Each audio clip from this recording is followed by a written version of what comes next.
हमारी पार्टी में आप बताइए किस पार्टी का सदस्य है, क्योंकि बहुजन समाज पार्टी से आपकी दोस्ती है इसलिए बहुजन समाज पार्टी का नाम नहीं ले रहे आप। हम भी उन्हीं बातों पे कह रहे हैं, क्या ये सच नहीं कि जिस अतीक अहमद के खिलाफ पीड़ित परिवारों ने मुकदमा दर्ज कराया उसके परिवार के खिलाफ, वह समाजवादी पार्टी के द्वारा पोषित माफिया है और उसकी कमर पर तोड़ने का काम हमारी सरकार ने किया है।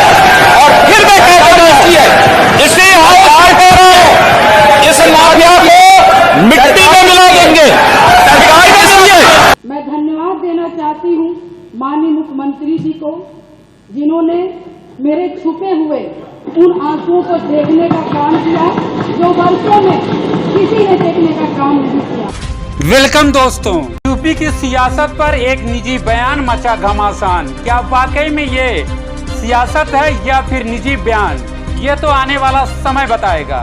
पूजा पाल सदन में खड़ी होकर माफिया अतीक पर बयान दिया और योगी की जमकर तारीफ की। जहां इस बयान से योगी गदगद, वहीं अखिलेश यादव क्या इस बयान से नाराजगी जताते हुए पार्टी के खिलाफ गतिविधियों में शामिल होने का आरोप लगाया और उन्होंने पार्टी से बाहर का रास्ता दिखा दिया।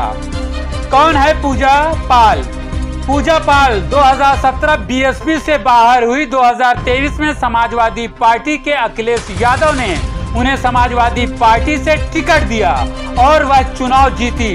अब उन्हें समाजवादी पार्टी से निष्कासित का रास्ता दिखा दिया गया। पूजा पाल ने मीडिया से सवाल पर उन्होंने माफिया अतीक के बयान पर उन्होंने अपना निजी बयान बताया। उन्होंने कहा कि मैं कई बार योगी की तारीफ पहले भी कर चुकी हूं। इसके पीछे का लॉजिक क्या है यह तो आने वाला समय बताएगा। पूजा पाल के निष्कासन के बाद रागिनी सोनकर से किए गए सवाल पर उन्होंने प्रतिक्रिया दिया। कहा, कौन पूजा पाल जी? पूजा पाल किस पार्टी में है? धन्यवाद, आपने बता दिया, क्योंकि मुझे यह नहीं पता था। जनता भी इसी वजह से रोष में है। रागिनी सोनकर ने कहा, पूजा पाल ने पार्टी को धोखा दिया। रागिनी सोनकर ने कहा वो सपा के भरोसे चुनाव जीतकर आई थी, जिस समाजवादी पार्टी को भरोसा था कि वह हमारे सदस्यों को चुनकर आगे भेजेंगे, तब उन्होंने इस समय पार्टी को धोखा दिया। योगी की तारीफ करने वाली बात के सवाल पर जिस समय गलत वोट किया उस समय एक्शन क्यों नहीं? रागिनी सोनकर ने जवाब देते हुए कहा, ऐसा कुछ नहीं है, आगे जो प्रक्रिया है वह तो पार्टी अपने हिसाब से एक्शन लेती है। पूजा पाल पहले अपने परिवार और अपनी सुरक्षा की बात करती थी। मैं आपका ध्यान, माननीय अधिष्ठाता महोदय जी, मैं आपका ध्यान अपने तरफ ले आना चाहती हूँ। मैंने अपना पति खोया है जो इस सदन के माननीय सदस्य थे। ये बात किसी से छिपी नहीं है, पूरा सदन जानता है कि उनकी हत्या कैसे हुई थी और किन लोगों ने की थी। मैं धन्यवाद देना चाहती हूँ माननीय मुख्यमंत्री जी को, जिन्होंने मेरे छुपे हुए उन आंसुओं को देखने का काम किया जो वर्षों में किसी ने देखने का काम नहीं किया। मेरा दुख, मेरा तकलीफ माननीय मुख्यमंत्री जी ने देखने का काम किया और सही मायने में मुझे न्याय दिलाने का और देने का काम किया।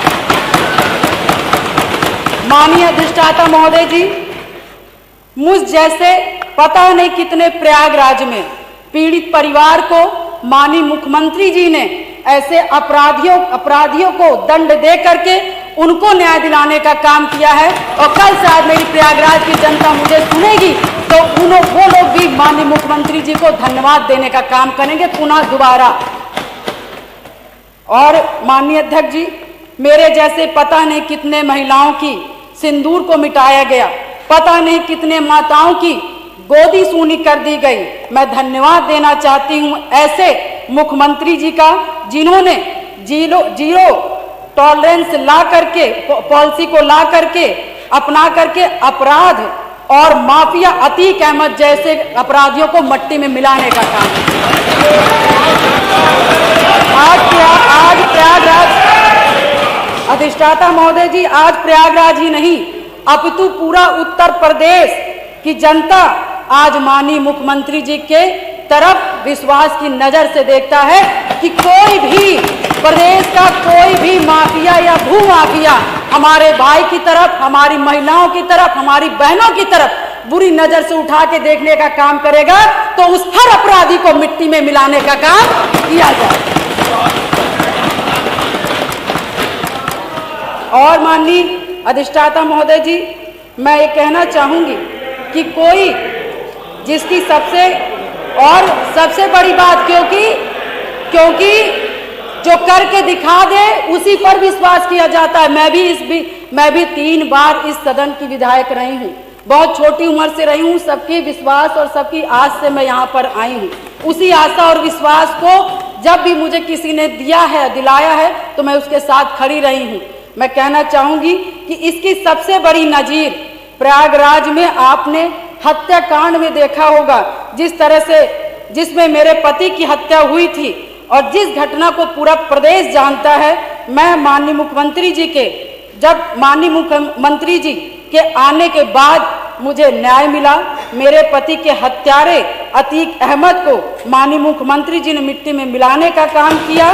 मैं उनके इस जीरो टॉलरेंस की पॉलिसी का समर्थन करती हूँ और मुझे लगता है कि इस बात को मैं नहीं कहना चाहती थी, क्योंकि मैंने आज तक चाहे सदन हो, चाहे सड़क हो और चाहे मेरा घर हो, चाहे परिवार हो, मैं विधायक बनी मगर मैंने बहुत ही शालीनता से अपना परिवार, अपना समाज और सदन की मैंने हमेशा गरिमा बनाए रखी। मैंने कभी भी किसी का अपमान नहीं किया। मगर मैं विधायक से पहले मैं 9 दिन की ब्याहता थी, मेरी माँ 9 दिन की शादी हुई थी और मैं वहाँ उस ससुराल में मैं विधायक बनने नहीं गई थी। मैं सिर्फ उस घर का रोटी बनाने के लिए गई थी, अपना परिवार बसाने गई थी, मैं विधायक नहीं बनने गई थी। मगर जब मेरे साथ घटना हुआ तो मैंने न्याय के लिए अपना आवाज़ खोला, अपने अधिकारों को मांगने का काम किया और जो कि मुझे जिस तरह से मुझे सही लगा, मैंने कभी जनता को अपना परिवार समझा, कभी आप सभी माननीय सदस्य को अपना भाई बंधु समझा और आप ही लोग से, सभी लोग से मुझे ताकत मिली। और मुझे लगता है कि प्रयागराज में जो कोई नहीं सोचता था, मैं मिसाल हूँ उन सभी लोगों का, जो कि मैं बहुत गरीब परिवार से, दोनों ससुराल और मैके दोनों परिवार से, बहुत गरीब परिवार से आती हूँ। ना मेरे पास पैसा था, ना गाड़ी था, ना व्यवस्थाएं थी, ना घर में कोई एक आदमी था। मगर धन्य शहर पश्चिमी की जनता ने, जिस पे मुझे विश्वास करके मुझे चुनाव लड़ने का काम किया और अपने पैसे से चुनाव लड़ने का काम किया और उन्होंने लड़वाने का काम उसी आस्था विश्वास के साथ सन 2005 से मैं कमर कस के मैंने शायद अपनी नहीं की, अपने पति की, मुझे तो पता ही नहीं था कि कौन क्या है। मगर मैंने जब जाना कि इससे कोई लड़ने के लिए तैयार नहीं, इस अतीक ऐसे माफियाओं से, तो मैंने लड़ने की ठानी। क्योंकि मुझे बस एक चीज़ लगा कि आज मैं डर जाऊंगी जिसके पति की सारेआम हत्या कर दी गई और उसकी डेड बॉडी नहीं दी गई। ऐसे पता नहीं कैसे नॉर्मल इंसान, जो छोटे छोटे समाज के लोग होंगे, पता नहीं 1000 राजू पाल जी की हत्याएं हो जाएंगी और हम जैसी लड़कियां गूंगी बहरी घर में बैठ जाएंगी।